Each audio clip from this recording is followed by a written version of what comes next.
Agora vamos conversar com o secretário de Estado de Planejamento. Seja bem-vindo, Gustavo Nogueira, ao nosso Boa Tarde, Cidadão. Boa tarde, Robson. Boa tarde a todos os telespectadores. Prazer tê-lo conosco, secretário. Antes de pontuarmos especificamente alguns dos problemas do Estado, que passa pela área das finanças e planejamento, gostaria que inicialmente pudesse compartilhar conosco uma visão panorâmica de como se encontra a situação financeira do Estado do Rio Grande do Norte. Primeiro vamos avaliar um pouco a situação do país, né? O país já não cai na velocidade que caía em 2016, mas não reage da forma como nós esperávamos. É bem verdade que os índices do país são bem melhores, nós estamos com inflação abaixo do centro da meta, nós estamos com taxas de juros Selic 8,25, tendência para ficar em 7, isso é importante, superávit na balança comercial, nas contas públicas, então existe uma ambiência digamos assim, mais favorável para abrirmos 2016, da desemprego do país já em curva descendente, mas ainda demasiadamente elevado, a exemplo do que ocorre com o Rio Grande do Norte. Nós assistimos um preparar, digamos assim, para 2018 melhor, em condições mais favoráveis para a economia do país e para os entes subnacionais, estados e municípios, que tanto sofreram nesses dois últimos anos, né? 3 últimos anos, 14, 15, 16, sobretudo 16. Portanto, eu acho que existe, Robson e ouvintes, uma ambiência melhor. Isso não quer dizer que a situação do Rio Grande do Norte ainda é uma situação boa, muito pelo contrário, nossa situação ainda é muito crítica, ainda é muito aguda, em função de que nossas despesas primárias são extremamente rígidas, sobretudo pessoal, né? E as receitas ainda não são suficientes para cobrir essa despesa rígida do orçamento e financeira. Secretário Gustavo Nogueira, já está chegando um monte de perguntas, né? Mas algumas delas fazem a seguinte pergunta, né? Resumindo o nome de todo mundo está mandando essa pergunta. Como é que está a situação de pagamento de salário dos servidores do Estado do Rio Grande do Norte e qual a expectativa de colocar esses salários em dia? Antes de chegar lá, é bom que se diga, só para continuar a resposta anterior, nós tivemos um primeiro semestre melhor que o primeiro semestre de 2016.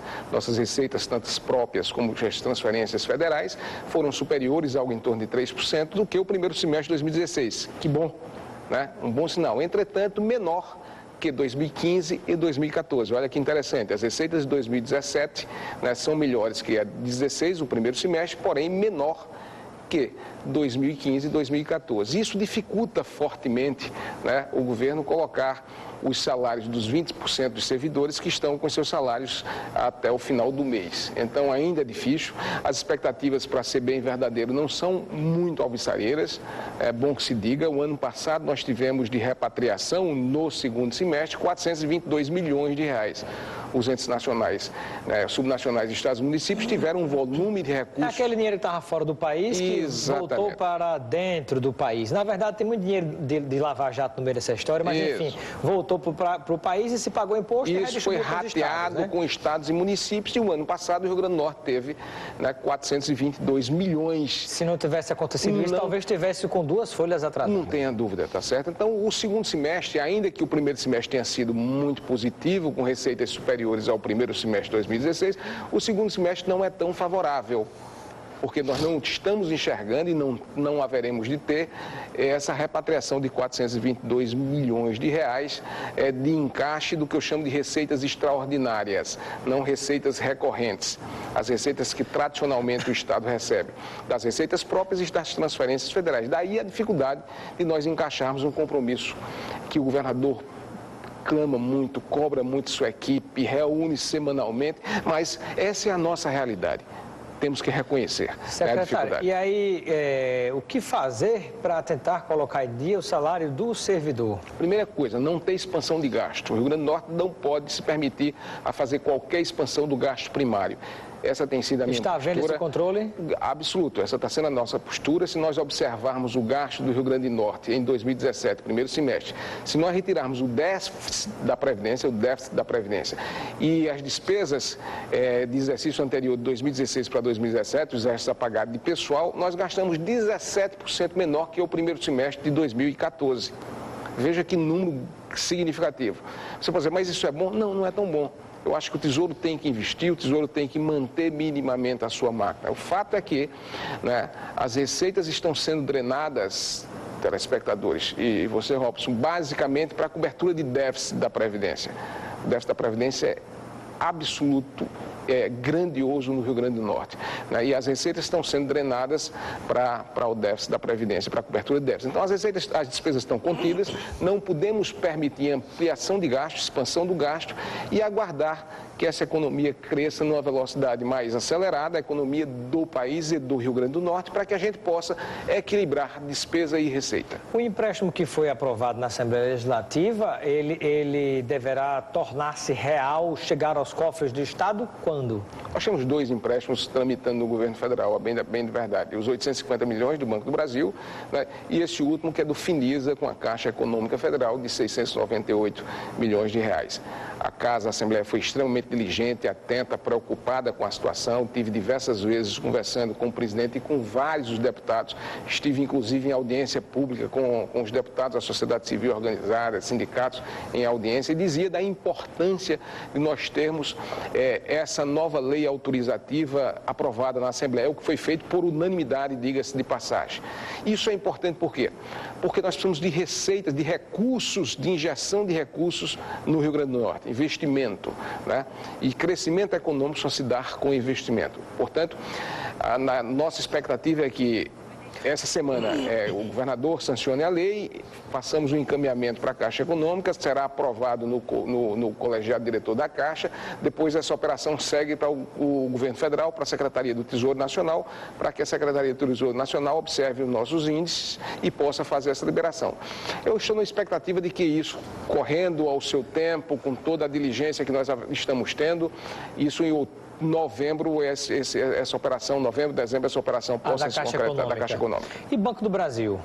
Banco do Brasil também, Banco do Brasil é outra operação volumosa para empréstimos. Faz tempo que já está aprovado. Faz tempo, já tivemos diversas vezes. A bem da verdade, até meados desse ano, o governo federal não abriu a janela fiscal para os estados, né? Ele está contendo bastante. Pouquíssimos estados foi aberta uma janela fiscal. Existe boicote político de alguma forma para que esse recurso não seja liberado? Não creio disso. Isso impacta fortemente a despesa, o resultado do governo federal, tá certo? Então, o governo federal ele tem contido fortemente a liberação de operações de crédito, tanto que a formação bruta de capital fixo recente do país Porque não liberou mínima. O empréstimo do Banco do Brasil de 800 milhões e poderá vir a liberar esse empréstimo de quase 700? Inevitavelmente, o governo Temer, ele tem que abrir uma janela fiscal para que haja investimento do país. O país não voltará a crescer na velocidade sem que haja investimento público e privado também, privado por um grau de confiabilidade, de confiança, da segurança jurídica, segurança política, os investidores privados precisam disso. E investimento público que também alcança o privado,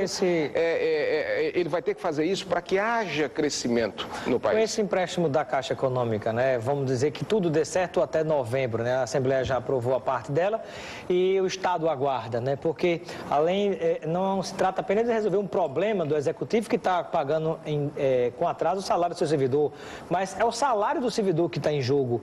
E além do salário do servidor que está em jogo, é a economia do Rio Grande do Norte que está em jogo também, porque a pessoa quando recebe o dinheiro vai direto para o comércio e gasta, né? Então é dinheiro que deixa de circular e acaba depois voltando para os cofres públicos das prefeituras e do próprio Estado novamente. Então pergunto, secretário, se tudo correr bem, até a aprovação desse empréstimo, já foi aprovado o empréstimo da Caixa, mas até a liberação desse recurso, o secretário acredita que esse recurso estando liberado, vai ser possível colocar em dia o salário do servidor? Deixar claro que a operação de crédito não financia despesas correntes. A Lei de Responsabilidade Fiscal veda explicitamente financiar despesas correntes com a operação de crédito. Então, não vai ser a operação da Caixa nem do Banco do Brasil que vai financiar a folha, que vai pagar a folha do servidor. Não existe isso, não falamos sobre isso em momento algum, deixei isso bastante claro. O que vai existir é, de certa forma, aliviar o curto prazo, o fluxo de contrapartidas, de PROAD, de dívida, porque essa operação... dinheiro que sobra, o Estado consegue ter dirigir, folga na folha para pagar o funcionalismo. Exatamente, deslocar. Ou seja, mas indiretamente, então... Ajuda ou resolve o pagamento? Não, ajuda, não resolve o pagamento. Eu já disse diversas vezes, vê só, a despesa primária do Rio Grande do Norte, sobretudo folha, ela é muito elevada, né? E a gente precisa que a arrecadação volte a valores superiores a 2014. Nós estamos arrecadando arrecadando o primeiro semestre, né, menos que 2014 em termos reais, 3%. Até esse mês, 3,2%, menor do que o exercício 2014. Imagina o que é isso em termos reais. Né? Então, a receita nossa em termos reais é menor que a receita de 2014 e com uma despesa que ela cresce naturalmente. Mais pergunta da participação do telespectador, vamos lá, pergunta do nosso próximo telespectador, quem é, produção? Pergunta do Rodrigo, pelo Instagram, Ronaldo Miranda, na verdade. Ele faz a mesma pergunta da auxiliadora da Cidade Alta. Eles querem saber se o 13º está garantido para este ano. Rodrigo, veja só, nós temos que ser extremamente verdadeiros com a população, com os servidores, com todos que fazem. Mais transparente impossível por recomendação do governador Robson e por postura minha. A despesa primária do Rio Grande do Norte é muito elevada, a folha do Rio Grande do Norte é muito elevada. O comprometimento com essas despesas são comprometimentos elevados por uma matriz de receitas que não faz frente a isso. O que a crise fez? A crise apenas antecipou esse problema. A crise de 2014, 15, 16, quando as receitas caíram fortemente, as estruturas rígidas do Estado ficaram pontuadas. Se nós pegarmos a ROUT, a receita ordinária líquida do Tesouro, apenas aquela eu tiro Fundeb, transferências aos municípios, folha e serviço da dívida, que é muito pequeno, representa 82% dessas receitas, praticamente tudo, não é isso? Para fazer duodécimo, precatórios, outras despesas, dívidas, não é isso? Então, essa despesa primária está muito rígida.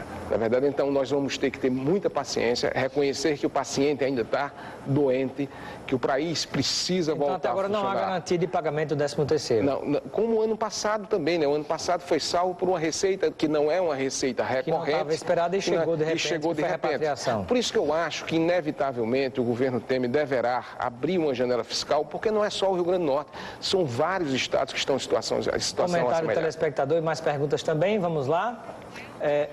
O Elton das Rocas, é isso? Não, tem um comentário também, o comentário do Biratã Martins. Quando eu perguntei se haveria algum boicote da classe política, ele está dizendo que se o governador fosse Alves ou Maia, a gente talvez não estivesse nessa situação, né? Teriam mais força de poder de pressão ao presidente da República para liberar esse dinheiro que já está aprovado há muito tempo. Pergunta do Elton das Rocas. Quer saber quais são as prioridades para o uso do dinheiro adquirido pelo empréstimo? Perfeito, Alves. Nós temos esse FINISA ele concentra fortemente. O que é FINISA? É uma linguagem bem popular. É uma operação, é o nome de uma operação da Caixa Econômica, certo? É uma operação de crédito que a Caixa Econômica oferece aos estados e municípios. O FINISA, se nós olharmos, nós temos lá destinado no FINISA 88 milhões para ampliação e construção de hospitais, tá certo? Isso é importante para a área hospitalar. Nós temos implantação de rodovias, 70 milhões. Nós temos PROAD, 340 milhões, que é o apoio à indústria, tá certo? Incentivo à indústria para mantermos a nossa economia pulsante, geração de emprego e renda. Nós temos para dívida, amortização da dívida, 134 milhões, importante. Ainda que nós tenhamos a menor dívida do país, a 27ª dívida do país, a 9ª do Nordeste, nós somos o estado menos endividado. Por isso que a gente está preparando essas operações para oferecer ao governo federal. Nós temos um compromisso mensal na casa de 22 milhões de principal juros e encargos, que com esse valor nós haveremos de deduzir o valor da dívida na casa de 10 milhões. Não seria possível renegociar essa dívida estúpida que se paga a Arena das Dunas, esse horror de dinheiro que se paga todo mês? A Arena das Dunas não está nessa composição dos 22 milhões. Mas é dinheiro que poderia estar colaborando, né? É isso que eu estou colocando. Não está na composição dos 22 milhões que a gente paga mensalmente de dívida. A Arena é uma operação em separado, uma parceria público-privada, que hoje nós pagamos algo em torno de 10,3 milhões de reais, 10 milhões e 300 milhões por mês. É possível renegociar? Nós já sentamos... Ou bloquear essa despesa, não pagar algo desse tipo, diante da emergência que o Estado vive? Essa Arena, ela tem por trás de si uma segurança, que é uma lei federal de parceria público-privada, tem uma lei estadual. O governo já se manifestou nesse processo. Nós já conseguimos reduzir de uma despesa mensal de 13 milhões, 13.400, se não me falha a memória, para 10.300. Já fizemos uma redução significativa e continua a nossa Procuradoria muito diligente em cima dessa matéria. Então, já houve uma redução desse valor. Se nós não pagarmos até o dia 10, existe um apenamento de 10 milhões de reais, se nós atrasarmos esse pagamento da Arena, e estamos com todos os esforços tentando renegociar isso, porque já conseguimos reduzir já o valor bem menor. Mais pergunta de telespectador. O secretário pergunta da Jaísa de Ponta Negra e a Joyce de Parnamirim. Ambas perguntam a mesma coisa sobre recadastramento dos aposentados e elas dizem que até agora o dinheiro não saiu para aqueles que fizeram recadastramento, referente ao mês de agosto. Essa é uma matéria do IPERN, não é matéria da Secretaria de Planejamento, mas eu acho... É o Instituto da Previdência do Estado. Eu acho fundamental o trabalho que o IPERN tem feito, é um trabalho brilhante, precisa ser recadastrado os aposentados, né, mensalmente. Terminou agora, isso foi 1 ano de recadastramento. Nós já havíamos feito na Secretaria da Administração o recadastramento de todos os servidores do Estado, agora iniciou esse trabalho no IPERN, se não me falha a memória, ele terminou agora e está sendo pago no mês subsequente ao vencido. O servidor que não recebeu o seu salário, ele se recadastra e junto com a folha do mês seguinte, ele recebe. A bem da verdade, muitos servidores não fizeram recadastramento, outros fizeram e estão recebendo dentro do calendário do mês. Quando a folha fecha, insere a pessoa que foi feito o recadastramento. Mais pergunta do telespectador. Pergunta do quem? Qual é o nome dele? Renato, do Golandim. Ele quer saber por que o Estado vai fazer um concurso público para a Polícia Militar. Se poderia chamar os 824 aprovados do último concurso, né? Me parece que talvez seria mais com o secretário de administração, não sei. Renato, confesso a você que eu não tenho esse detalhe específico do concurso da polícia. Eu sei que existe concurso em curso, inclusive para ser publicado edital, mas especificamente desse que você fala, aí eu acho que talvez o secretário da administração ou o comandante da polícia possa te explicar melhor. Mais participação do telespectador. O pessoal está digitando o nome ainda, mas quem é? Não disse o nome. Diz o quê? Ela disse que viu na internet que a Paraíba arrecada mais e tem um funcionalismo menor. Arrecada menos e tem um funcionalismo menor. Ela quer saber por que eles estão em dia e a gente não, segundo essa informação. Você, inclusive, mais do que ninguém conhece minha Paraíba, já foi secretária lá em 2 administrações diferentes. Verdade. As receitas da Paraíba são muito semelhantes das receitas do Rio Grande do Norte. Entretanto, eles têm uma folha em dia. Nossa folha, 80% está ali até o dia 10, dia 12, recebendo em dia. E apenas 20% da folha recebe no final do mês, com algumas dificuldades esse mês. Mas por que isso? É bom que se diga. Porque a folha da Paraíba, ainda que a Paraíba tenha um número de servidores maior, ela é bem menor do que a folha do Rio Grande do Norte. Tem super salário no Rio Grande do Norte. Eu não queria, isso é resultado das nossas escolhas, né? O Rio Grande do Norte fez algumas escolhas históricas, né? Isso de que, se compararmos as folhas são bastante diferentes. Lá a folha bruta, 330 milhões, a folha bruta aqui, 340 milhões. Isso mês, se nós anualizarmos, vai dar um bico 470 milhões de Me parece que o repasse para os poderes na Paraíba, né, para a Assembleia Legislativa, para o Tribunal de Contas da Paraíba, o Tribunal de Justiça da Paraíba e demais órgãos, me parece que é menor do que no caso do Rio Grande do Norte. Também o conjunto da despesa com os poderes na Paraíba é menor do que o conjunto da despesa com os poderes e órgãos aqui do Rio Grande do Norte. Destacando que o nosso TCE é menor do que o TCE da Paraíba, porque é uma estrutura mais enxuta. Mas a despesa, o dispêndio com os duodécimos dos poderes, lá é menor. É importante que se diga também, existe hoje uma ambiência muito favorável de discussão sobre o problema do Rio Grande do Norte. Todos os demais poderes, os presidentes dos poderes, têm tido uma preocupação, juntamente com o governador, de encontrarmos alternativas para superar essa transição. Secretário, como vai ficar a situação do horror de dinheiro que está sobrando nas mãos de alguns poderes, principalmente o caso do Tribunal de Justiça, com mais de 500 milhões de reais em caixa, enquanto os outros funcionários dos outros poderes, como se não fosse tudo filho da mesma mãe, que é o cofre do Tesouro Estadual, está passando por dificuldade. Em alguns, se paga 100 mil no mês de direitos represados, se paga até 170 mil se chega a pagar, e às vezes o Estado com dificuldade de pagar salário de R$2.000, no caso do Poder Executivo.